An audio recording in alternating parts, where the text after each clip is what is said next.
అదే అన్నమాచార్యుల వారైతే ఆ కొండల్ని చూడగానే అదిగో అల్లదిగో శ్రీహరివాసము 10,000 శేషుల పడగలమయము అని శేషుడిగా దర్శనం చేశారు. అన్నమాచార్యుల వారి సంకీర్తన వినపడితే అమ్మవారు పొంగిపోతారు, అయ్యవారు పొంగిపోతారు. మీకు ఒక ఆశ్చర్యకరమైన విషయం చెప్పనండి. అసలు నిద్రపోవడం అలవాటు లేనటువంటి వెంకటేశ్వర స్వామి వారు అన్నమాచార్యుల వారు తన 2 భార్యలతో ఉయ్యాలలో స్వామివారిని పడుకోబెట్టి అటువైపు భార్యలు ఇటువైపు ఆయన కూర్చుని జోవచ్యుతానంద జోజో ముకుంద అని ఆ కీర్తన పాడుతూ ఉయ్యాల ఊపితే కనురెప్ప వెయ్యడం అలవాటు లేని స్వామి నిద్రపోయేవట.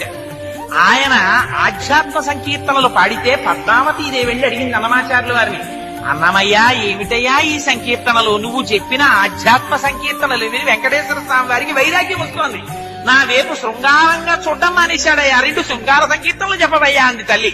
అంటే అప్పుడు పలుకుతే నెల తల్లి పవళించెను కలికితనమున పతిని కలసినది కానా అని సంకీర్తనం చేశారు. ఎంత దర్శనం చేశారో తెలుసా అండి అన్నమాచార్యుల వారు. భక్తి అంటే అది భక్తి.